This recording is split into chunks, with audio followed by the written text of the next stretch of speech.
Our own Dave Biddle was on campus with Bill King, XM Satellite Radio this morning, and here is a recap of their conversation on that show this morning. He was like a god walking amongst mere mortals. He had a voice that could make a wolverine purr, and suits so fine they made Sinatra look like a hobo. In other words, Bill King was the balls. Oh, hail. Yeah. Hot route! Red 7, red 7, red 7! Hot route! Hot route! Hot route! I don't know how to put this, but I'm kind of a big deal. Spank that hiney. No, I don't want to do that. You shut your mouth when you're talking to me. All I can tell you is when I get happy, I want to blow stuff up. I want to burn things and turn over cop cars. Hold on, damn it. I think I almost got a tail bit. Next time, be more careful. Yeah, we bad. Nationwide. Now, here's your host, Bill King. When we get to the bottom, Brad Powers, MC Sports, will come on and handicap bowl games for you. He'll work the numbers for you. You guys like to play. I know you. I'm on to your game. It's okay, though. Hour 3, J.C. Sherbert, Jerry Hamilton, taking your football recruiting questions. That's a very popular hour. That's every Thursday. Now we're doing Tuesdays for 30 minutes. As we had Barton Simmons with us. This next week, Jerry will be with us, so that's every Tuesday for 30 minutes in hour 3. Good friend Dave Biddle. He's got the website called bucknuts.com. That's part of the 24/7 sports family. Hey, Dave, I do have specific questions about the team and all the things we always talk about, but just talk about the history of Bucknuts, because I know you guys were with ESPN for a bit, but when did you guys first get affiliated and all that? We got affiliated with 24/7 Sports a little more than about a year and a half ago. Almost 2 years ago, we got affiliated with 24/7 Sports. And, yeah, before that, we were affiliated with ESPN. And even before that, we went back with Scout.com when they were originally called The Insiders. We got on with them. So we went back and forth from being independent to being affiliated with Scout, to then being independent again, being affiliated with ESPN, then being independent again, then finally getting on board with 24/7 Sports. We couldn't be any happier with those guys. I mean, Shannon Terry and his crew, they know what they're doing, and we have found a home for good, that's for sure. Well, you know, and I'm not being silly here, but it's good to be affiliated with winners, and that's what you've done. Absolutely, absolutely. We need Charlie Sheen to have our theme song or something. But, yeah, that's what it feels like. 24/7 Sports is a bunch of winners, and we continue to grow. And we're fortunate that we have such a good fan base with Ohio State fans, and our site's doing really well. And I know the network overall is doing really well. I mean, Shannon and his guys are the ones that started Rivals and built Rivals up, so they know what they're doing. Now they're doing it even bigger and better. So we couldn't be happier to be with 24/7 Sports. Big Jonathan Hankins, the pride of Detroit Southeast High School, is going to move on to make a lot of money, and he ought to. He's a heck of a prospect. Talk about what's left there at that position and how they fill that void. Yeah, great question, Bill. I mean, they're losing their entire starting defensive front. I mean, people are going to have Ohio State pegged as one of the top teams next year. I'm sure when the rankings come out, they'll be top 5. Maybe top 3, because people are going to say they have Braxton Miller back and 4/5 of their offensive line and both starting receivers, and probably Carlos Hyde's going to come back and all that offensively. But huge losses defensively, especially up on the defensive line, like you said, and namely defensive tackle.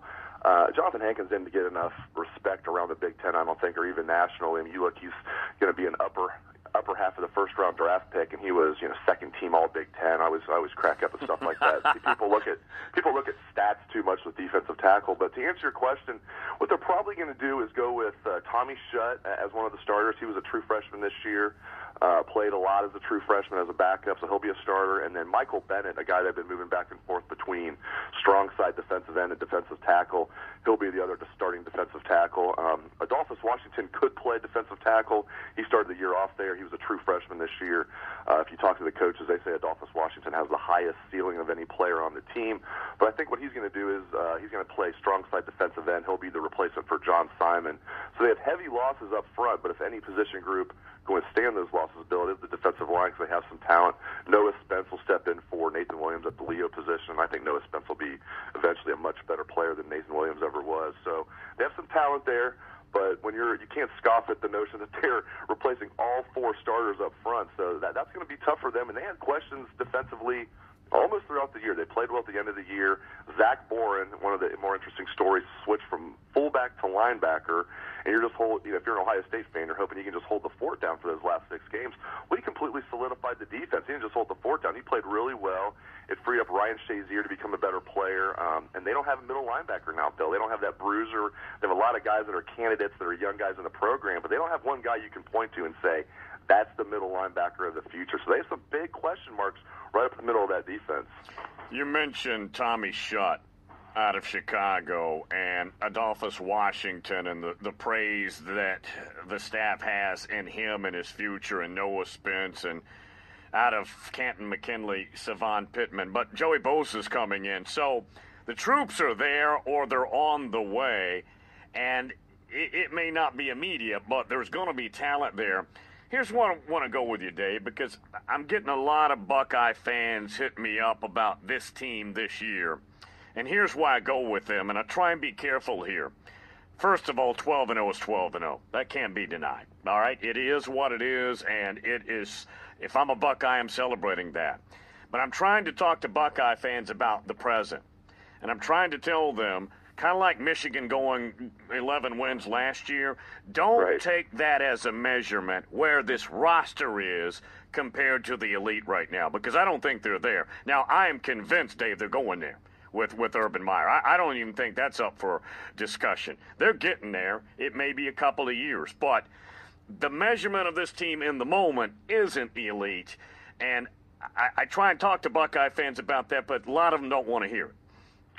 Yeah, I hear where you're coming from. I mean, they were 68th in strength of schedule this year, and if you talk to some fans, like, wow, I thought they're even worse than that. I mean, their schedule was very, very weak this year. We all know the Big Ten is down, but even beyond that, their non-conference slate was very weak.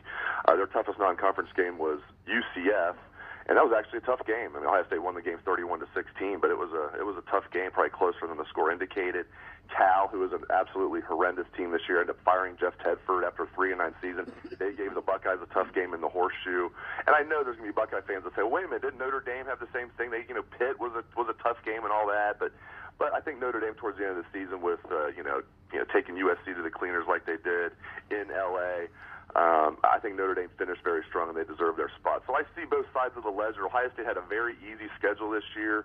Even in the Michigan game, they had all kinds of chances to blow that open. We're unable to do it. So, Ohio State, they should be celebrating 12-0, but at the same time, I don't think they would be able to hang with Alabama in the national championship game. I would like to see them play Notre Dame, but we'll never get a chance to see that happen. But it's just, I said at the beginning of the year, Bill, if Urban Meyer could find a way to win double digits victories in his first year and beat Michigan, it'll be a successful year. He was able to go 12-0, beat Michigan. It was an uber successful year, but I don't think Ohio State fans should be worried about not playing in a bowl game. They'll get a chance to do that next year. They should be an even better team next year. And even 2014 is what I'm really pointing to. Braxton Miller, I don't think he's going to be an early entry guy. I think he's going to be around for 4 years.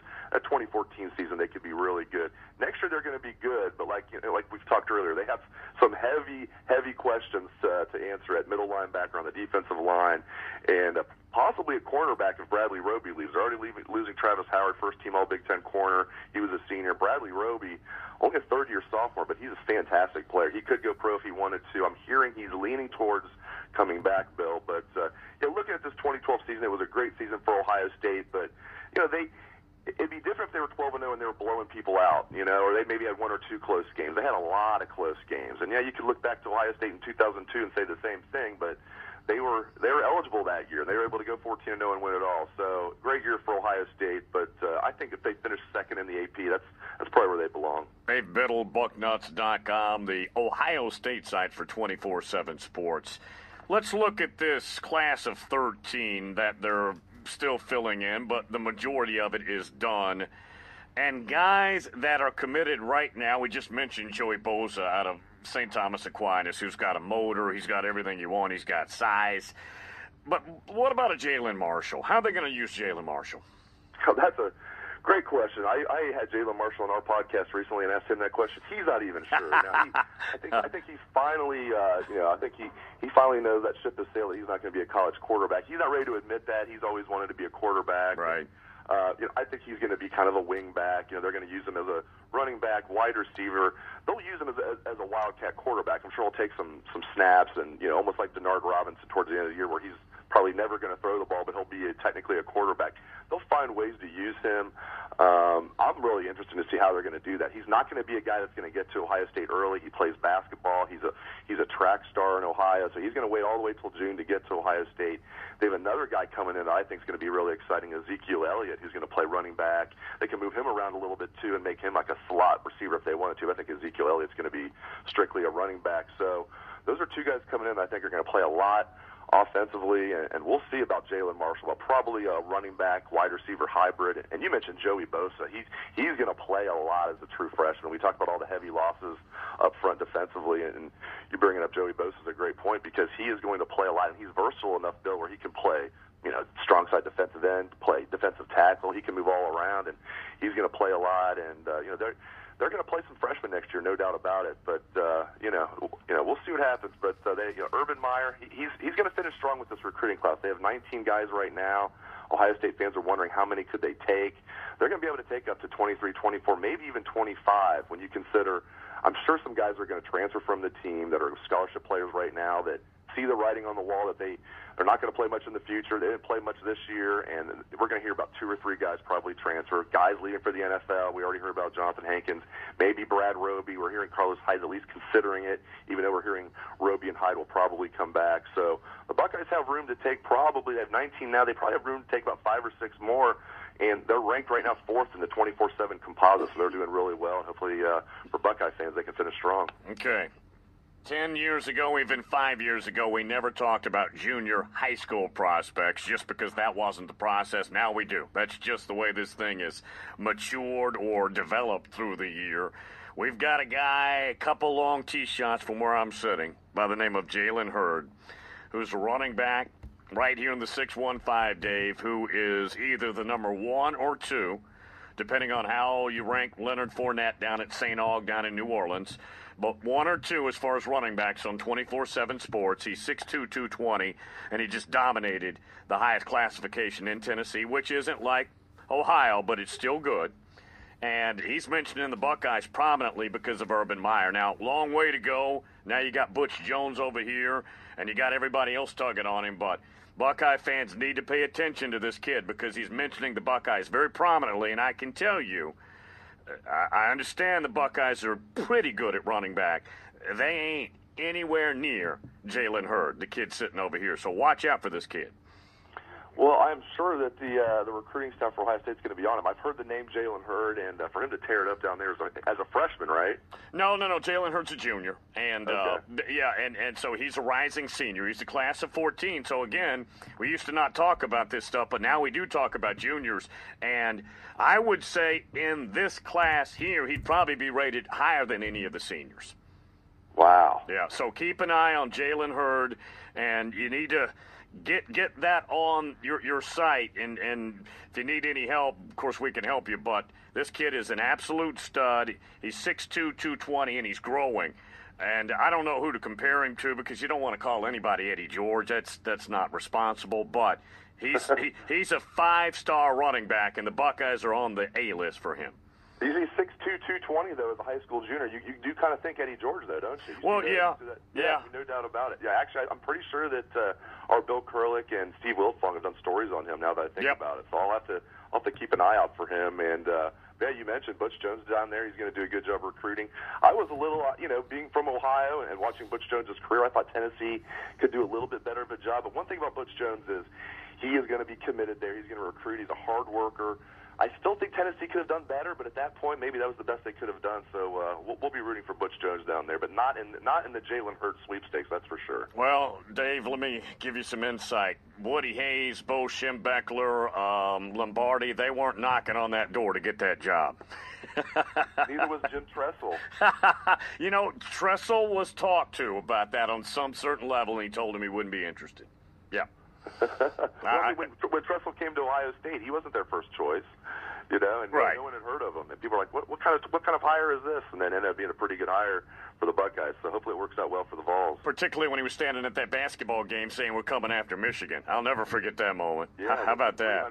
The 310-day speech. then he goes and did the job in Ann Arbor, Michigan with the big upset his first year. So, yeah, it's, you know, the early part of the Jim Tressel years were great for Ohio State. It ended, you know, not too good for Ohio State, but as we saw at the Michigan game, Jim Tressel will always be beloved around Columbus. Hey, Dave, good stuff, buddy. Thank you very much. Thanks, Bill. I appreciate it, bud. Dave Biddle and Steve Hillwagon. They've got Bucknuts. That's a really good site. I check it out every day. So if you want to get buttoned up on Joey Bosa out of St. Thomas Aquinas, or Jalen Marshall out of Middleton, or Ezekiel Elliott, who's there in St. Louis, yeah, just get on Bucknuts. Bucknuts.com. That's where you'll get all that information. And Jalen Hurd thinks it's going to be fun to watch. Who knows what the end game is? I don't think he knows right now, but he's an alpha male running back. All right, break. I'll get